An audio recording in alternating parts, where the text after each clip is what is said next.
Let me look up some videos real quick on YouTube. Today's podcast topic is Kill all men.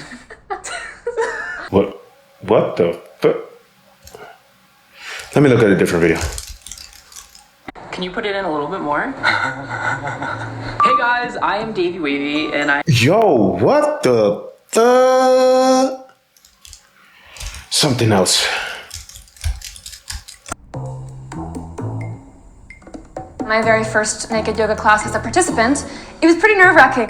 You first take your clothes. What? Yo, what the fuck? What? Wow.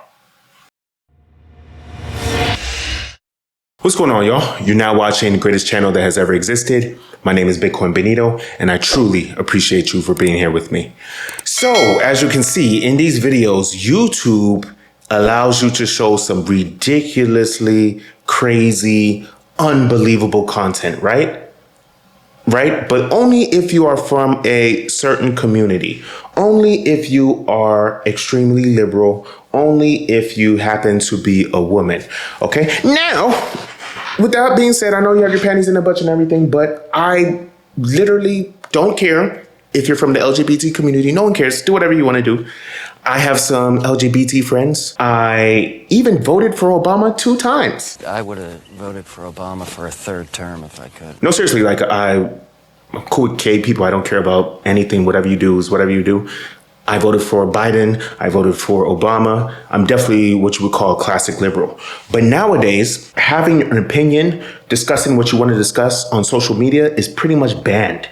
But it's only banned for certain views that are male dominated, certain views that happen to be kind of conservative. If you haven't heard, Andrew Tate has been banned completely off of Twitter, off of YouTube, and off of Instagram. The Instagram one is crazy because he has absolutely nothing weird in his Instagram at all. He does is just show beautiful women and supercars. He has literally nothing offensive ever. He hardly ever even says words on Instagram, but they decided to ban him because he had some controversial takes. Now, I'm going to admit that I have watched some of his videos.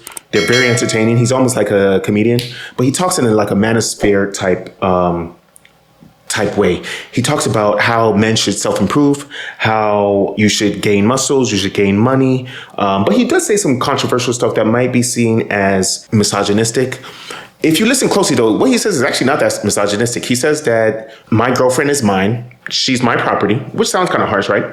But a girl would say the same thing, like that boyfriend is mine, right? That boyfriend belongs to me. He's my boyfriend. We constantly say these words all the time, but it's only weird when it comes from a guy. And I've noticed that this is only a trend that's been happening recently. I think it's because back in like the 60s and 50s, before women had all of their rights, the world was actually misogynistic against women. The world was actually saw women less than men. But nowadays, there's literally no rights that women have that men don't have. In fact, there's a couple of rights that women have that men do not have. The fact that you're forced to sign up for the draft. The fact that you have no say in reproduction rights at all. But women have all these facts, right? Stuff like that. Now, here's the thing. I don't care. I'm happy that women have all these rights. Totally dandy. Like I said before, I don't mind that people are gay or lesbian. I don't mind if you make a crazy podcast where you say kill all men, which is, and the fact that I don't mind is absolutely insane because I wouldn't want to shut them down. I wouldn't want to cancel people. I want to debate them. I want to show why they're wrong and my views are right, but I wouldn't want to silence them because once you silence them, your word just becomes way stronger. People want to seek out what you're saying. People want to seek out why people are trying to silence you. If I made a video where I just was recording naked people, like you saw them doing the naked yoga, if I was recording naked women doing something a little bit more traditionally sexy, like volleyball or like cheerleading, I would be banned immediately. If I said, I hate all men, I'll be banned immediately. That is also part of the reason why Andrew Tate was banned. He was skewing more on the conservative side, but technically all he said was just self-improve. Don't let women walk all over you. Don't complain about all the issues in your life. You can do better if you work hard enough. He said it in a bombastic way. He said it in a ridiculous, controversial way. I totally get that. I would 100% not say anything like that myself. But what he did is viral marketing, right? So what's the point of this whole video, right? 2 reasons. I understand what viral marketing is. And number two, we have to understand how cryptocurrency is going to allow freedom of speech to flourish, because clearly freedom of speech is not allowed to flourish at all. The first thing I'm going to talk about is Richard Heart. Now, Richard Heart has some ridiculous videos where he's shaking his bum, where he was twerking on a stripper pole last week. He was doing all this crazy stuff. I personally hated all these videos. I didn't like it because instead of him focusing on releasing the coin, he's focusing on doing this viral marketing. The same type of viral marketing that Andrew Tate is doing, right? It was so much on my nerves, I hated it. But I would never, ever, ever want to cancel him, never want to remove him from social media. What I want to do is, if I had the chance, debate him, say, okay, I don't like your viral marketing. Your viral marketing is not up to snuff. I don't like the way you do it. And then just move on with my life if he disagrees with me. Who cares? He's a billionaire. He can do whatever the hell he wants. I'm my own person. I can do whatever the hell I want. But to cancel other people is absolutely insane. And here is why cryptocurrency is definitely needed to allow freedom of speech to happen, because people keep getting censored over and over.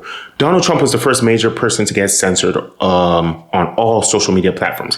Now, of course, like I said, I voted for Biden, I voted for Obama, so I don't really care too much about Trump. But the fact that he was removed from Twitter is absolutely insane, and he was removed from all the other social media platforms. The only thing that solves this is cryptocurrency, right? Andrew Tate was removed from all social media platforms. Alex Jones was removed from all social media platforms. Yeah, I like some of the stuff that they say. Yeah, I hate some of the stuff that they say, but they should be allowed to have the freedom to talk, the freedom to have speech. Now, I know what you're about to say. Oh yeah, these are all private companies. Private companies can be able to do whatever they want to do, but let's not kid ourselves. These are the de facto public square.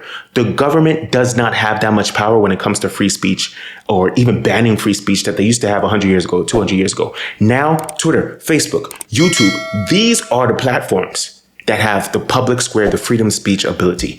And the fact that they're showing hypocrisy based off of the first videos that I show you is insane. Therefore, cryptocurrency will save this. One of the first coins I'm going to talk to you about is called Library, or Library Credits, LBC. It has a market cap of about $12 million.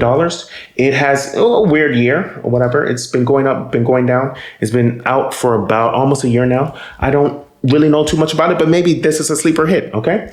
The one that's a lot more popular is called Theta. Theta has been around for a long time, has a market cap of about $12 million. It started off at about 16 cents and it hit its highest peak ever of $15. So therefore it's never going away. And Theta is almost like a YouTube, but with decentralized currency. The good thing about social media platforms that are on cryptocurrency is that no matter what you say, no matter how many people hate you, no matter how controversial or non-controversial what you say is, no one can deplatform you. No one can throw you off, because the crypto chain, the blockchain, is written in permanent ink. It can never be destroyed. All right. And the last one I'm going to talk about is LivePeer. Now, if you had an Ethereum address for a long time, you probably received a free airdrop many years ago, 5-6 years ago. It currently has a market cap of $296 billion. It is currently at $11, but it had a high of $99 about 10 months ago. Okay. So we need to push these social media platforms that are on cryptocurrency forward. We need to promote them. We need to make videos just like this.